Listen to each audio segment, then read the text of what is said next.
Buenos días, buenas tardes o buenas noches, especialmente hoy, que además de tener que decirles a ustedes si nos sintonizan por la noche, buenas noches, pues es todavía mejor porque es Nochebuena.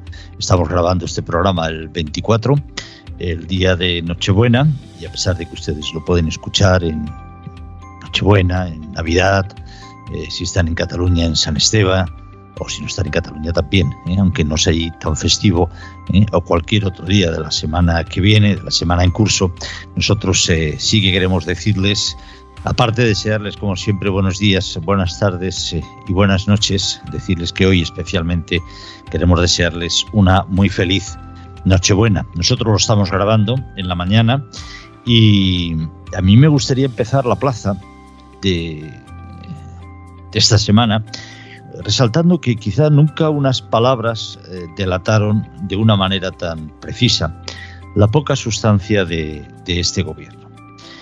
Un gobierno formado para hacer política, no para gobernar, que como es obvio, pues son dos cosas distintas y quizá no haya que profundizar mucho.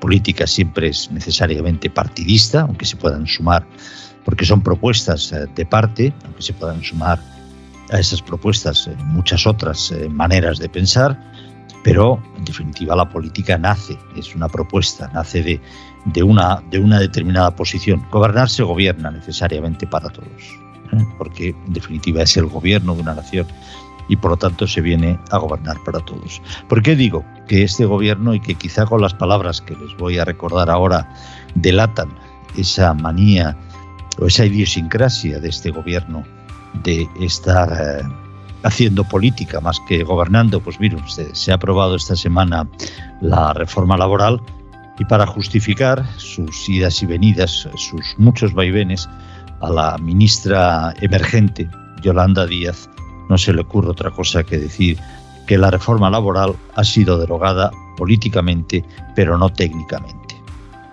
Mire usted, es difícil encontrar una mayor falta de sustancia en sus palabras.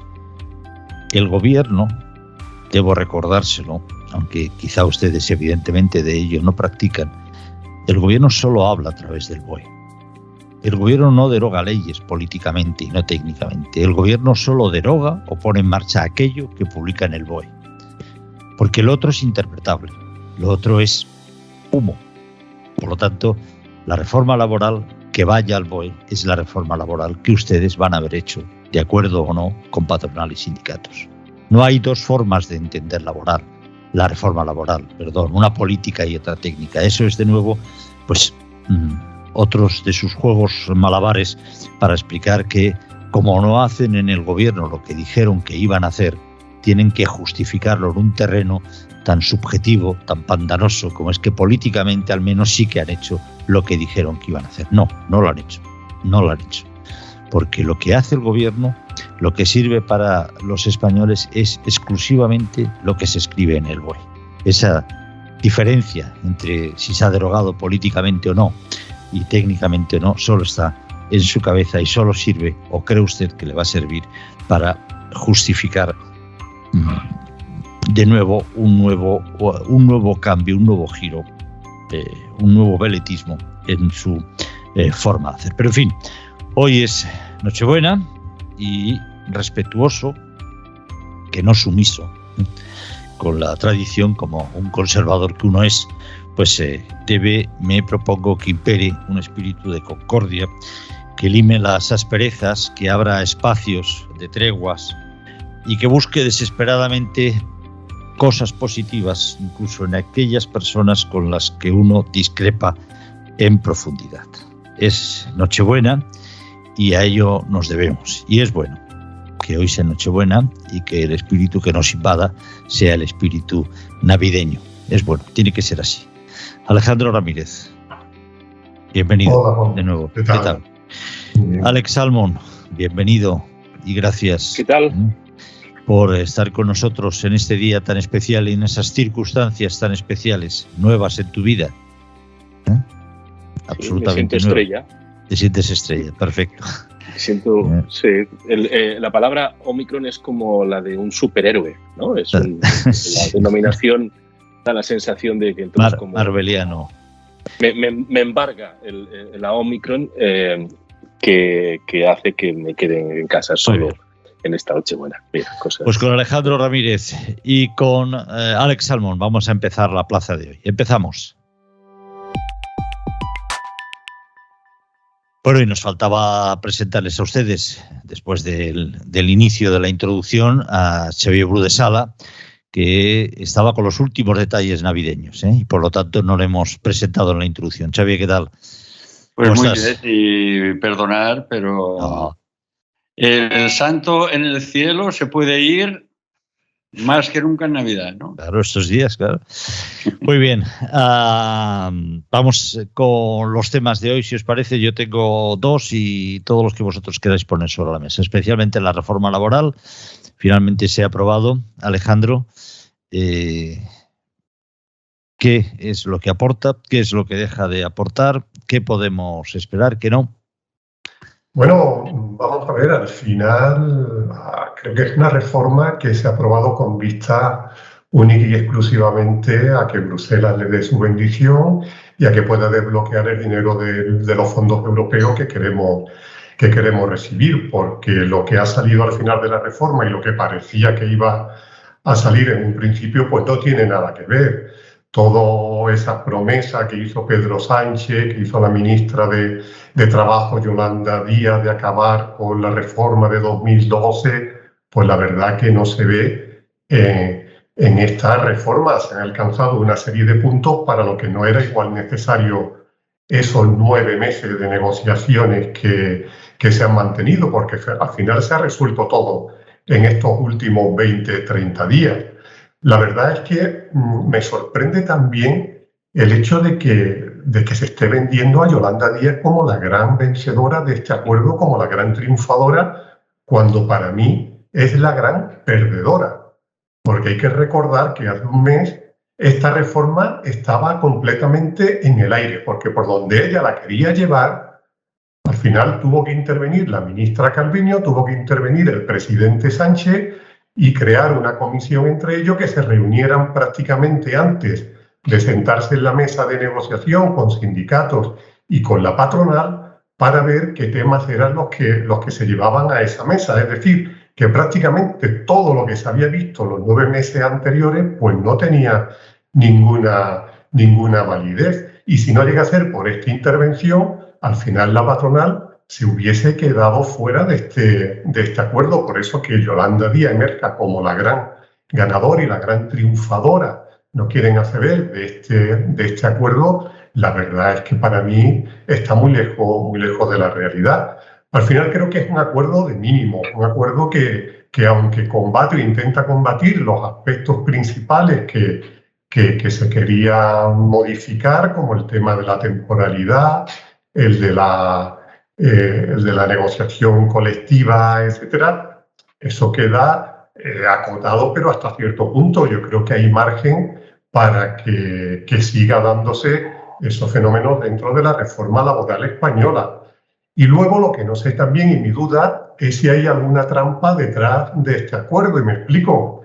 ¿Qué va a pasar en el Congreso con su tramitación? ¿Qué van a hacer los socios del gobierno cuando vean que el contenido final de la reforma laboral no tiene nada que ver con lo que plantearon al principio y con sus exigencias? Veremos a ver si este acuerdo alcanzado por parte de la patronal con sindicatos salta por los aires a la hora de su tramitación parlamentaria, porque hay que ver qué hace Bildu, qué hace PNV, RC, etcétera, que creo que no están muy de acuerdo con el contenido final de esta reforma. Al final, como digo, creo que fue perdiendo, que desde el inicio esa parafernalia que rodeó a esto como la gran estrella de este gobierno de coalición, el hacer una reforma moderna que acabara con todo eso, se ha quedado a media, descafeinada, se ha ido desinflándose, y al final tenemos que ver si todo lo que plantea, cómo se va cumpliendo. Se han dado un plazo de 3 años para verlo, y veremos a ver también, porque ahí sí tenía razón, creo que era el líder sindical de UGT cuando decía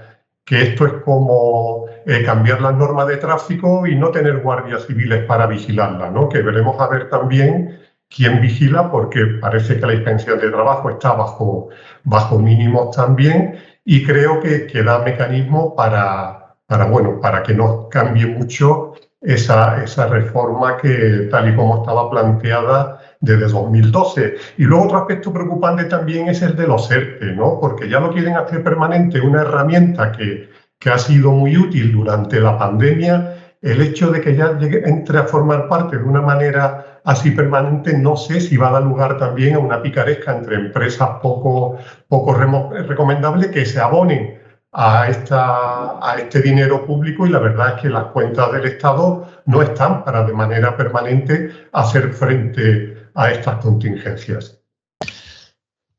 Xavier, Alex.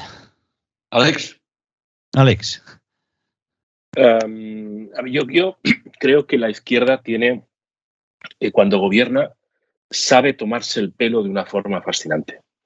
Y de hecho, el mundo político debería, sobre todo la derecha, debería de aprender a comunicar lo bien que comunica la izquierda las tomaduras de pelo, porque no habrá una crítica y Yolanda Díaz saldrá desde un punto de vista de movilización y de calle airosa, al menos durante los primeros 4 o 5 meses. Ya veremos. Porque, como decía Alejandro, a mí me parece todo esto una gran tomadura de pelo. En concreto, por ejemplo, el tema de los contratos temporales, ¿no? Que ahí parece que es una de las... Un contrato temporal bien utilizado tiene un sentido, tiene muchísimo sentido para hacer viable un proyecto empresarial. Mal utilizado conduce a la mala utilización de un trabajador en una empresa y, por lo tanto, a sacar un partido extremo.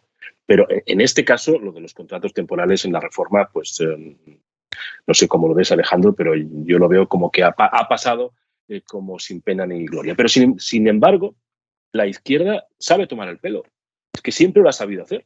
Siempre ha sabido utilizar palabras. Recordar, creo que lo hablábamos hace 2 semanas, el tema de desaceleración cuando hablábamos de crisis, ¿no? Siempre utilizar las palabras, la utilización hasta la antropología de las palabras para ocultar algunas de las carencias. Y la derecha no sabe comunicar según qué cosas, lo haga bien o lo haga mal. Haga bien la oposición, que yo creo que no la está haciendo bien, o haga bien el gobierno, porque recordemos que Rajoy en momentos pletóricos en la calle la tenía incendiada cuando estaba haciendo un trabajo de responsabilidad como presidente de gobierno. Bueno, pues igual habrá que aprender de lo malo, en este caso, porque al final el 22 y el 23, que van a ser años complicados, esperemos que mejores que el 21, pues en la cuestión económica los objetivos y los focos lo tenemos sobre la situación económica de España en relación a Europa. A ver si consigo ser telegráfico y a la vez pues poner alguna anécdota de por medio, ¿no? Aquí está claro que manda Europa y que cada vez manda más Europa, y con estos fondos Next Generation y tal, y yo creo que esto, en mi modesta opinión, es lo mejor que nos puede pasar a todos, ¿no? Que vaya convergiendo Europa y que los burócratas de Bruselas y tal, yo creo que, como no tienen que ser elegidos ni presentarse a elecciones y son gente preparada, pues yo los prefiero. Esto por un lado. Por lo tanto, es una reforma de compromiso. Hombre, en principio es bueno. La otra cosa es quién saca partido políticamente. Pero que estén todos los implicados es algo que es bueno. Y estoy de acuerdo que si están todos es por Bruselas. Por lo tanto, gracias Bruselas. Y después, sobre lo que decías, mi amigo Alex, yo creo que esto es extensible, no es solo la izquierda. Y me ha recordado una anécdota que me vino a la cabeza el otro día del gran Fabián Estapé, que era, parece que secretario de Estado o alguna cosa, y de Economía, su ministro, en una de aquellas crisis postreras del franquismo económicas tan graves, dijo, ya hemos tocado fondo. Y entonces le ponen los micrófonos a Fabián Estapé y le dicen, oiga, el ministro dice que hemos tocado fondo. ¿Y usted está de acuerdo? Porque era evidente que no se había tocado fondo. Y él dijo, pues estoy completamente de acuerdo. Lo que ocurre es que ahora empezamos a escarbar, ¿no? Y por lo tanto, yo creo que esto, que es una anécdota, sirve porque siempre el poder utiliza para mantenerse, siempre que es el poder del artículo de en Economía Digital de Félix Riera, de los que aspiran a mantener el poder en vez de transformar las cosas, pues el poder en este sentido, los que aspiran a mantenerse y hacen todo lo que sea, dicen todo lo que sea para mantenerse, incluso intentando tomar el pelo mejor que el otro, que a veces lo consiguen y a veces no. Yo solo quería, sobre lo que ha planteado, el gran tema, que además es de lo que más ha salido a lo largo de la discusión en de esta reforma laboral y que, desde mi punto de vista, muestra la frivolidad en que se mueve en general la clase política. Y vuelvo a pedir perdón por tener que recurrir a este tópico. Se mueven, y aquí participan también un poco patronal y sindicatos, en torno a conceptos que vacían a lo largo de la negociación, desde mi punto de vista. Sobre el tema de la temporalidad. Mirad, yo llevo haciendo más o menos información económica, pues no sé, muchos años. Muchos años. 30, alguno más seguramente. Más. Esa sonrisita. Más. Siempre he oído hablar del problema de la temporalidad en el empleo. Siempre. En épocas de crisis, en época de vacas gordas, con gobiernos socialistas, con gobiernos populares. ¿Qué pasa? ¿Que es que le tienen manía? ¿Quieren que sea así? No. Es que el problema no es que el empleo tenga un contenido de temporalidad muy alto en España porque sí. El problema es que en España hay una parte importante de nuestra economía que es de muy poco valor añadido. Y por lo tanto, como ese empleo aporta poco valor, la respuesta lógica única posible es la temporalidad. Mientras no cambiemos el modelo productivo en España, solo vamos a poder poner parches, en el mejor de los casos, a una parte de la temporalidad. Y vuelvo a poner el ejemplo que he puesto siempre. Mientras una parte importante del PIB en este país sea la hostelería y esté vinculada al turismo, el empleo será temporal. Pero ¿cómo no va a ser temporal, por Dios, el empleo en los hoteles?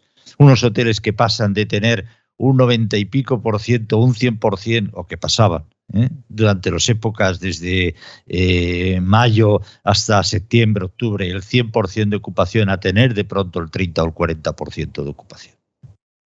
En muchas zonas de España. O cerrar en muchas. ¿Cómo no va a ser el empleo temporal? Pues evidentemente. Pero quien dice eso, ciudades en las costas que pasan, como vosotros sabéis, a lo mejor de 10.000 habitantes en los meses de invierno a 200.000 habitantes en los meses de verano. Pues ¿cómo no va a ser el empleo temporal? Es esos que trabajan en la costa cuando hay 100.000, en ciudades y en pueblos costeros cuando hay 200.000 personas de mayo a septiembre, octubre, y que de pronto se vacían durante los meses de invierno casi, lógicamente no van a continuar trabajando.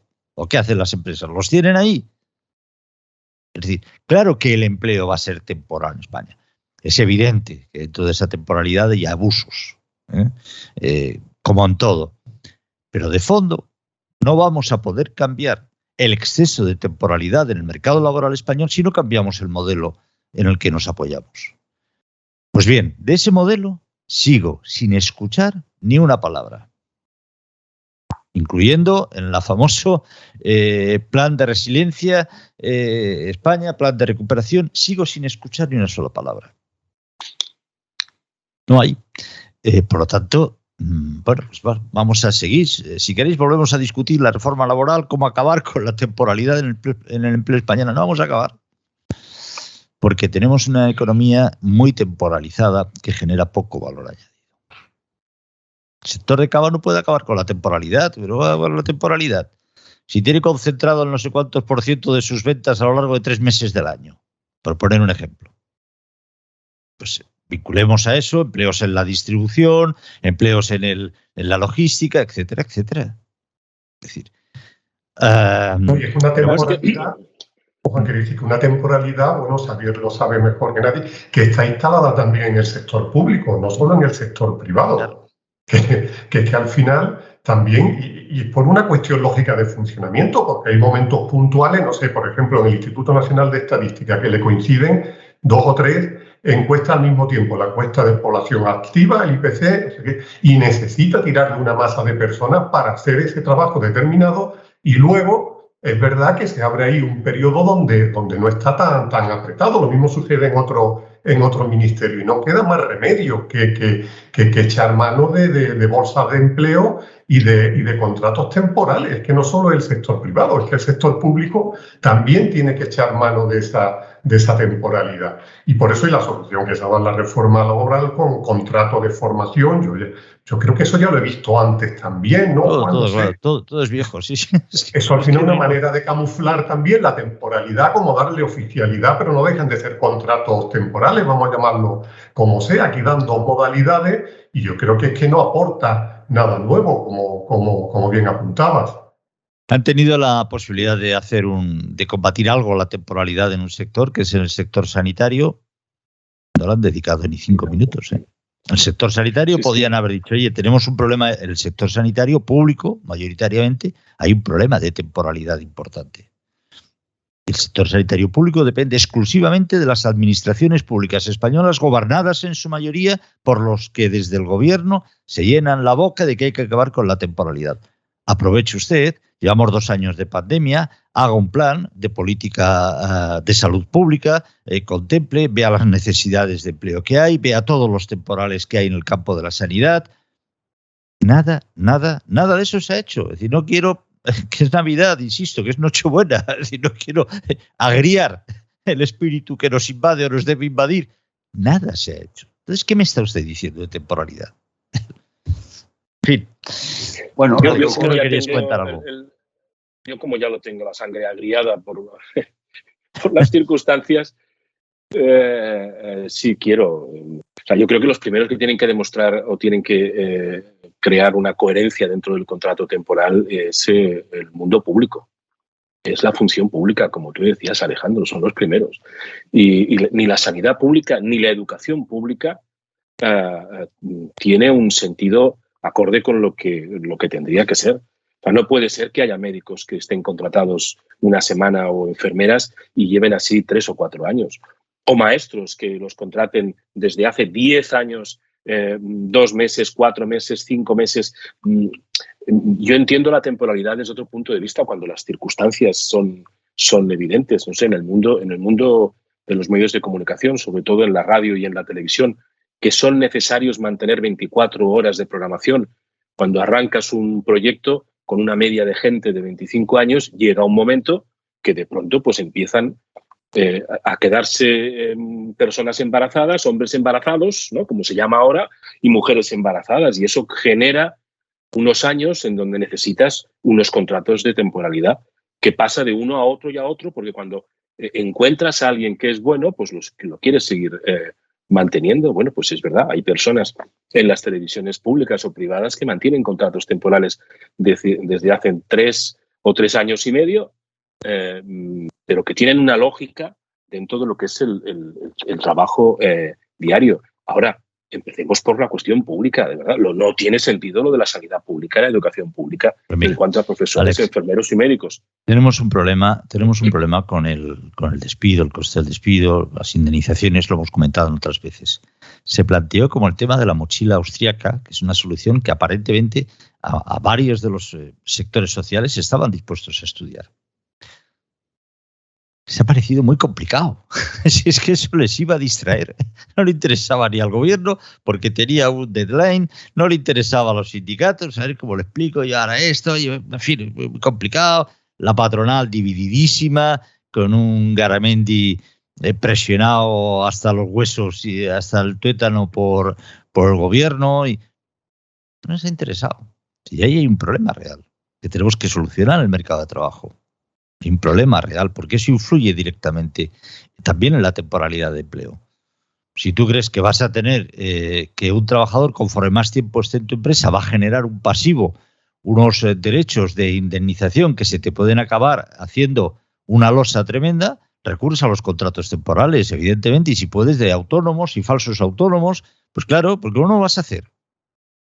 Pero yo creo que esto que ha ido al alza, tanto en las administraciones como en empresas, donde no es estricta, digamos, por comparación a otros países europeos con un mercado mejor regulado y con mucha menos temporalidad.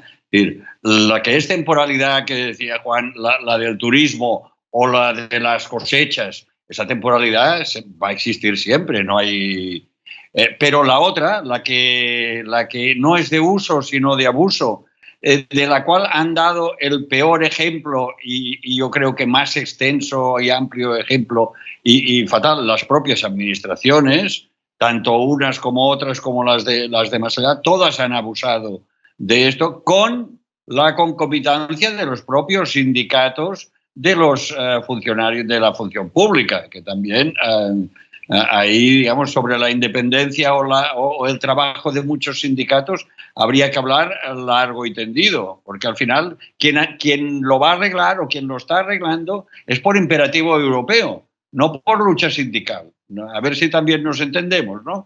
Bueno, pues yo creo que a pesar de todo, eso va a ir, digamos, el exceso de temporalidad no necesaria va a ir disminuyendo. Y yo creo que esto, al final, no sé, hoy estoy o parezco un poco más optimista, pero yo creo que esto estamos, digamos, por lo menos ya no avanzaremos más por el mal camino, que era el abuso de la temporalidad. Yo creo que a lo mejor retrocedemos un poco, retrocedemos más, pero yo creo que esto es bueno y naturalmente, Juan, sería mucho mejor si estuviera acompañado por un aumento de la competitividad, pero eso ya no depende del Ministerio de Trabajo, sino de muchos otros organismos y de la propia sociedad, las ganas que tenga de hacer un esfuerzo para formar mejor a la gente, para etcétera. No, etcétera. Pero es que, Xavier, el mercado laboral influye directísimamente en la competitividad. Es uno de los principales factores de la competitividad. Por lo tanto, si no arreglas el mercado laboral, vas a tener un lastre. También, mucho, muy importante, muy importante. Muy importante. Todo el mundo la quiere, ¿no? Sí, no, sí es un conjunto de cosas, es evidentemente el Estado. Yo siempre digo, nosotros, en general, en el mundo de los medios de comunicación, que es una experiencia lógicamente que miro de primera mano, hay excelentes profesionales. Pero también yo que he vivido cómo han ido llegando al mercado de trabajo diferentes generaciones, también afirmo, y si alguien se molesta me sabe mal, pero lo siento, pero así lo veo, que la calidad de las nuevas generaciones por la formación que traen al campo de los medios de comunicación ha sido constantemente decreciente. Y a veces hago una imagen y digo, ha sido inversamente proporcional al número de facultades de periodismo que se han creado. Bueno, pues sí, en lugar de crear chiringuitos universitarios, cada sitio con su facultad de periodismo, cada sitio con sus profesores, alguien tuviera en la cabeza cómo desarrollar una auténtica política universitaria que no multiplicara hasta el exceso de facultades, universidades y no sé qué, sino que se preocupara por generar de verdad ratios de excelencia, pues estaríamos hablando de otra cosa. Y probablemente el sector de los medios de comunicación, que me conozco algo, sería más competitivo. Por lo tanto, efectivamente, también influye muchísimo la formación. No sé si querías comentar algo ya, Alejandro, para cerrar el... Sí, no, quería comentar lo que ha dicho Alex respecto a la comunicación del resultado de esta reforma, que me parece muy acertado, y cómo la izquierda vende siempre, aunque haga lo contrario de lo que ha prometido. Y veo que es que aquí el Partido Popular ha perdido una oportunidad de reivindicar esa reforma laboral, que ha visto que al final la suya de 2012 no la han tenido que eliminar completamente como prometieron en un principio. Entonces creo que en vez de oponerse, de criticar, lo que tendrían que hacer es defender su legado, ponerlo en valor y decir, mira, cómo era una buena reforma la que impulsó Fátima Báñez, entonces ministra de Trabajo, que no ha sido necesario y que se mantiene en esencia para esta nueva etapa que hablaban de modernidad, etcétera. Y claro, sale Yolanda Díaz diciendo que un acuerdo histórico o algo espectacular que va a marcar el nuevo rumbo, etcétera, etcétera, y al final basado en una reforma que hizo el PP en 2012. Están muy perdiditos los amigos de Génova, pero que muy perdiditos en los bosques de las tinieblas de la política actual. Vamos con la pandemia, Into the Woods. Xavier, vamos con la pandemia que nos ha tocado y que nos está tocando. Hay un artículo de Xavier Bru de Sala en Economía Digital sobre la sexta ola, ¿Xavier? ¿O cuál le pones? La sexta ola, ¿no? Falta, bueno, es un artículo que debe complementarse como un díptico con las propias noticias de Economía Digital y otros medios sobre el caos de los dirigentes políticos, que bueno, que esto es, digamos, esto es un bailoteo sin música y sin sentido, ¿no? Y la evidencia demuestra que esta variante Omicron tiene dos características. Una, que se pega casi como el constipado, es decir, y la otra es que es menos grave por sí misma, pero también porque yo creo que, como decían los españolitos, estamos vacunados en 70 y pico por ciento, casi 80%. Es decir, aquí no ha habido, y creo que hay que decirlo, no ha habido campaña seria antivacunas. No sé por qué, tal vez porque Vox es un partido más de funcionarios que tienden a obedecer que no de ideología, digamos, neofascista, etc. Tal vez sea por eso, pero en cualquier caso no ha habido nadie que tuviera interés político en sacar rédito de la idea de las antivacunas, etcétera, etcétera. Y esto ha sido muy importante. Y esto creo que, más allá de las decisiones gubernamentales, es lo que nos está salvando. Nos está salvando el sistema sanitario y que la gente se contagia, pero es menos grave por la propia variante, pero también porque nos pilla confesados, es decir, vacunados. Y acabo solo con una cosa que parece que a lo mejor sí se confirma, y es que en Sudáfrica, donde hay poca población vacunada y donde ha subido como la espuma los contagios, parece ser que en los 2 últimos días está cayendo, pero en picado. Es decir, que se está... Bueno, a lo mejor resulta que pasadas las Navidades y las fiestas ya estamos muchísimo mejor, y esperemos que sea el final, porque la inmensa mayoría de virus, lo que ocurre es que cuanto más se esparcen, menos dañinos. Y al revés, cuando menos, como ébola, neumococo, etcétera, que te pillan y te matan prácticamente seguro, ¿no?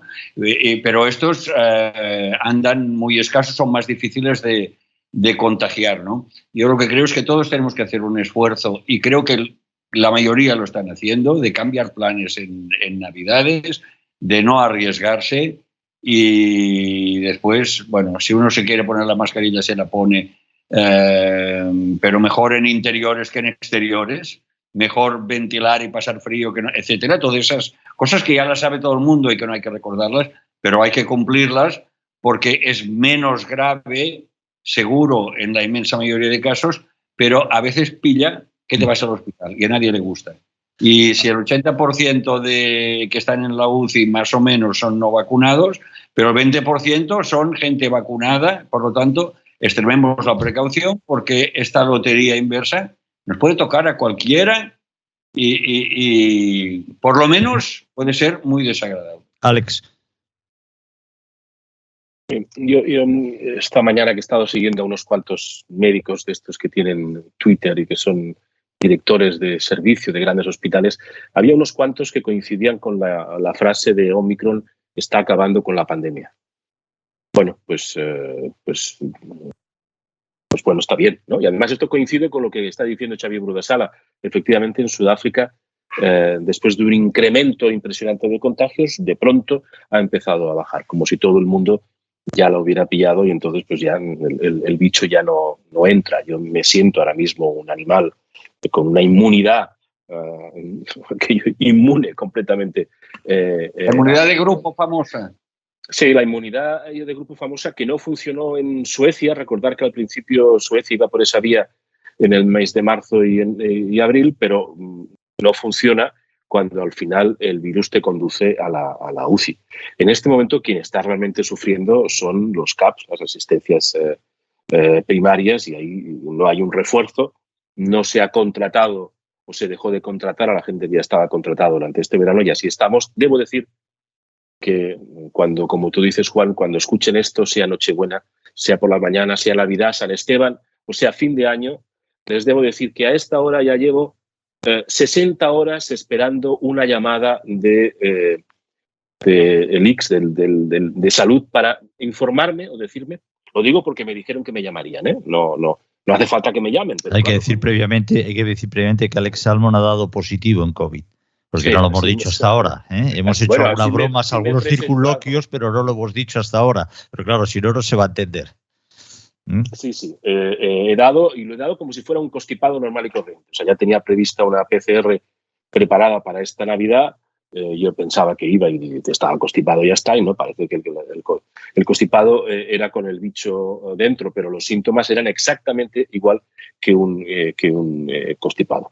Bueno, pues si Omicron acaba con la pandemia, bienvenida, igual se hará realidad lo que decía un personaje polémico que yo a veces he estado en contra de él, pero que parece que es más su bagaje laboral y médico y sanitario es bueno, como es Oriol Michá, que dice que entre el mes de febrero y marzo esto será ya pues un constipado normal. Ahora, es verdad que la asistencia primaria está sufriendo la asistencia primaria. Nos hemos quedado sin test antígenos que creo que en Madrid, que son gratuitos a través de la presidenta Ayuso, se quedaron a los pocos días.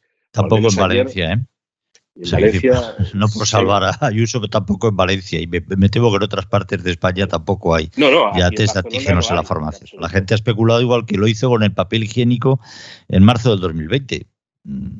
Sí, cuando tú ves... que una cosa es el papel higiénico y la otra... Bueno, depende. Si sale negativo no quiere decir nada. Si sale positivo es que tienes el bicho. Pero si sale negativo no quiere decir nada, efectivamente. No, la única forma de test antígenos para que funcione es que te lo pases, compres 3 y utilices 3 veces en una diferencia de 2 o un día. Entonces ahí sí que puede... Literatura. No, en ningún sitio ahora mismo. Eso es la teoría, ¿no? Eso es la teoría, claro. Que no compras ni uno. Ni uno. Venga, Alejandro. Lógicamente me sumo al deseo expresado por Xavi y Ale de que la pandemia pueda acabar con Omicron, pero creo que mientras en el resto de países, sobre todo en más emergentes, donde la vacuna no llega y el virus sigue circulando, seguimos expuestos a que continúe mutando y que tal y como vino Delta y ha llegado Omicron, llegue una nueva variante que vuelva a desbaratar todos los planes o la buena expectativa que teníamos del final de la pandemia.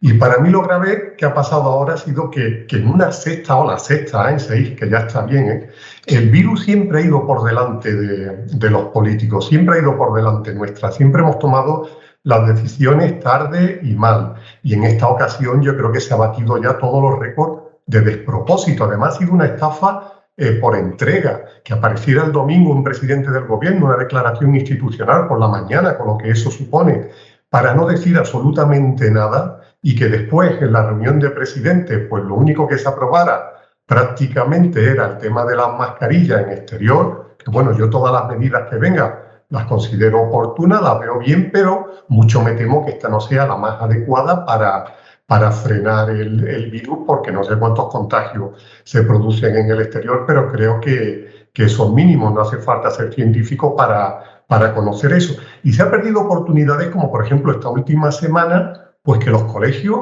dieran las vacaciones antes, una semana antes. Ya sabemos que con las notas entregadas la última semana en los colegios suele ser pues algo testimonial, y se han convertido en auténticas fábricas de contagio, colegios, institutos, universitarios, han caído uno detrás de otro y eso ha producido una expansión del virus brutal. Se podía haber tomado esa medida y no hubiese causado ningún tipo de problema. Y como esas otras, pero bueno, el presidente del gobierno parece que no está por la labor de liderar esta nueva ola, que aunque parece más suave, es verdad, pero bueno, está muriendo todos los días una media de 80 a 100 personas, que eso al mes es un número considerable, y veo una deshumanización total en los políticos. Ya el presidente no se refiere a las personas que han visto truncado su proyecto, su vida por este virus y que siguen en la UCI, que siguen ingresadas, que siguen falleciendo diariamente. Parece que no hemos olvidado completamente de eso. Y aunque es verdad que no es tan grave, pero es tan rápido y es tal el número de contagiados que se producen diariamente que mientras siga este ritmo, aunque un porcentaje pequeño acabe en el hospital o acabe en la UCI,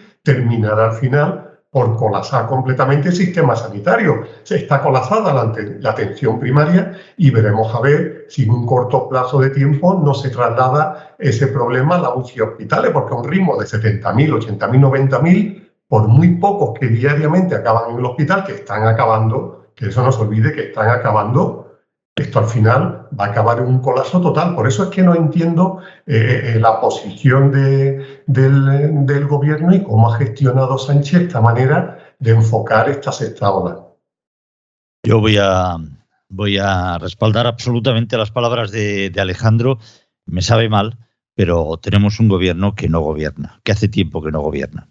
Y eso, cuando nos enfrentamos a una pandemia, es extremadamente grave.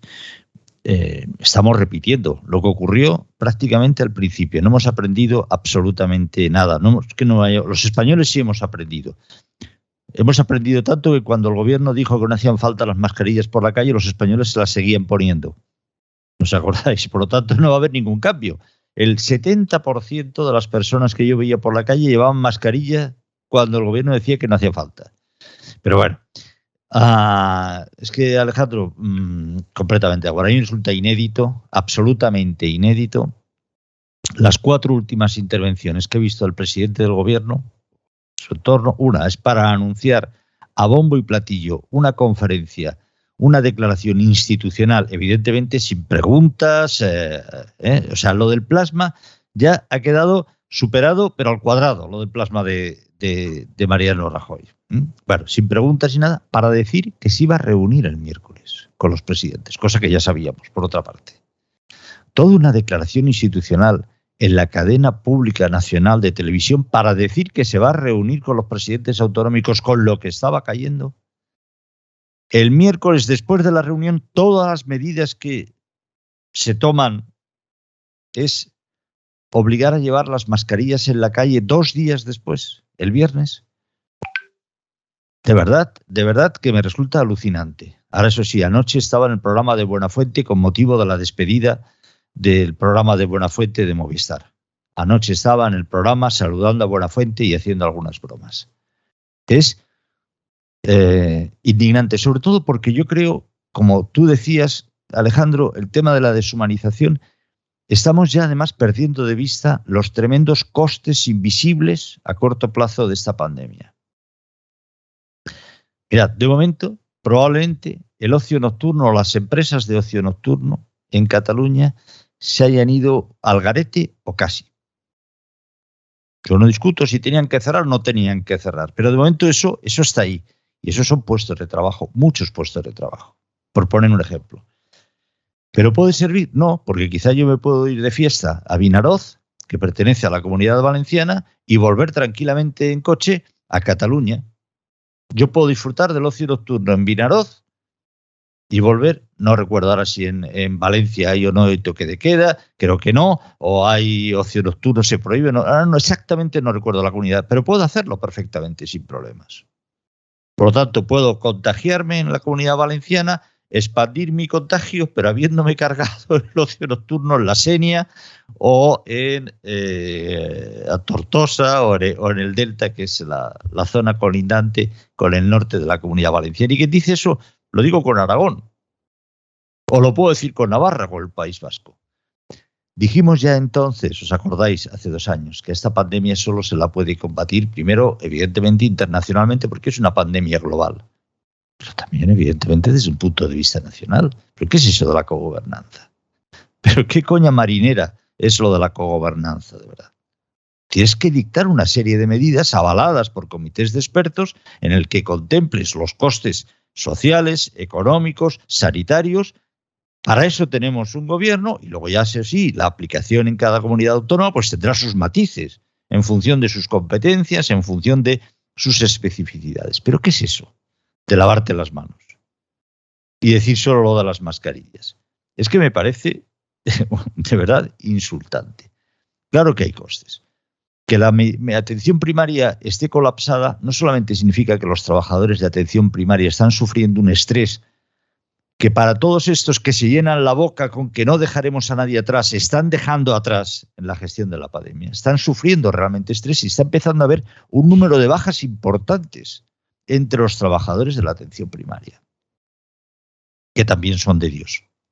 Pero todavía más. Se están empezando a retrasar operaciones importantes para personas cuya calidad de vida depende de esas operaciones. Está sufriendo la medicina preventiva. Esos son costes no visibles. Que no ingresen al hospital no significa que no. Esas personas están de baja laboral. Por lo tanto, se está dañando también la competitividad de las empresas.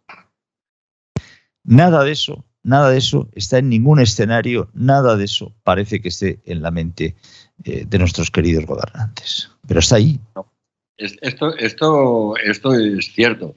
Y realmente solo hay, digamos, una gente que haya contribuido más que los gobernantes a tantas muertes, incluso las muertes indirectas, porque la gente que no se ha diagnosticado, por ejemplo, de corazón, de cáncer, etcétera, mucha gente ahora está muriendo o está enferma que si la hubieran diagnosticado a tiempo, pero como estaban colapsados, pues no podían, pues esta gente estaría viva. Es decir, que hay una gran montaña de damnificados que no han pasado la COVID, pero que están realmente que han sufrido mucho, incluso muerto o que no se han salvado, pudiéndose haber salvado, ¿no? Y yo creo que, digamos, por lo menos por mi parte, ahora he recordado cuando Fernando VII volvió a Valencia, ¿recordáis aquello de vivan las cadenas, vivan sí. Las cadenas? Pues el grito real era viva las cadenas y muera la nación. Es decir, que solo el poder y la gente, la nación, es lo que los historiadores a veces han cortado por la mitad, pero el grito en las calles era vivan las cadenas y muera la nación como sinónimo de la gente, ¿no? Aquí todo el poder. El pueblo. Yo creo que con esta pandemia estamos ya al revés. Digamos, mueran las cadenas y viva la nación. O sea, la gente. Bueno, oye, ¿sois de villancicos o no? ¿Habéis? Siempre. ¿Sí? Sí. ¿Tenéis algunos especiales? ¿Ya tenéis la playlist con los... hay que hacer playlist con los villancicos? ¿O no? Os veo así como muy escépticos. Abrid una ventana al sueño. Abrid una ventana en vuestra mente racional y cartesiana, por Dios.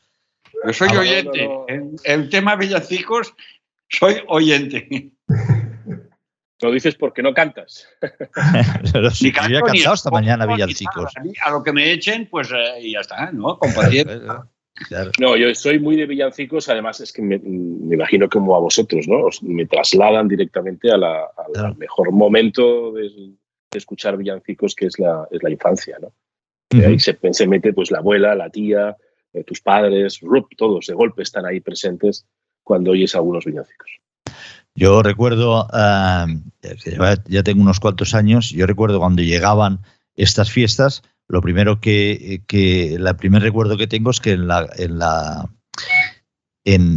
radio desaparecían los programas y la música tradicional, se sustituía en aquel entonces por música clásica y villancicos. Evidentemente estábamos bajo el franquismo, pero la radio cambiaba. Llegaba un momento como la iluminación navideña, que Radio Nacional de España de pronto dejaba de emitir sus programas habituales y solo emitía, con algún locutor de vez en cuando, pues música clásica, como cuando llegaba la Semana Santa, solo era música clásica y saetas. y canciones religiosas. Cuando llegaba a estas fiestas era música clásica y villancicos. Pero sí que recuerdo algunas... Si me permites, la diferencia es que en los villancicos, y eso muy poca gente se ha fijado, en el tema villancicos, en muchos países y culturas, es donde ha empezado o se ha colado el surrealismo. Recordar lo de los peces en el agua o es decir, es tremendo cómo en el tema de los villancicos lo que es la imaginación, la expresión popular, se ha saltado todas las normas, todas las reglas y ha llegado a unos absurdos que son, por otra parte, son preciosos, ¿no? Pero sí. A mí estos son los que me van, los que más me gustan. Yo recuerdo que es campanitas verdes, hojas de limón, me parece una imagen en un villancico magnífica. Sí. Y los peces que vuelven a beber, pobrecitos. Beber y volver a beber. Yo gané un concurso de villancicos en mi colegio cuando era pequeño, en un colegio católico, con aquel tema de dime niño de quién eres. Entonces, claro, que en un colegio católico tú expliques de forma clara, dime niño de quién eres, ¿no? Como con una interrogativa. Todo vestido de blanco. Es el surrealismo, como decía. Yo tenía los villancicos de fondo, lo he cortado por el programa, lógicamente, pero ahora cuando terminemos los activo de nuevo. A mí se me ha disparado uno mientras estaba en el programa. No sé si lo habéis visto. No, pero... además, así como las saetas es un fenómeno exclusivamente español, esa música no existe en ningún otro país, creo recordar, los villancicos sí es un fenómeno internacional. Es carol en inglés y por lo tanto es un fenómeno, y existe una tradición además anglosajona de villancicos muy potente y muy sueca y de todas partes, porque no la conocemos, está en todas partes. Sí. Bueno, pues yo quiero... despedir este programa, esta plaza, grabada en la mañana de Nochebuena. Desearos, por supuesto, que paséis una feliz noche con todos los vuestros, no con muchos, por favor, con los justos. Vamos a ser coherentes con aquello que, al menos nosotros sí, con aquello que predicamos. Pero bueno, que utilicéis mucho el Teams o Zoom o estos programas. Yo ya estoy convocando uno con mi familia, para ya que no podemos estar juntos, al menos sí hacer virtualmente brindar. Y sobre todo que renovemos un poco este espíritu navideño, este espíritu positivo en la medida de lo posible. Gracias a todos los que nos habéis seguido por YouTube. Y como siempre, si usted solo está escuchando el audio, espérese un segundo que le traemos un regalico que necesariamente será un villancico, claro.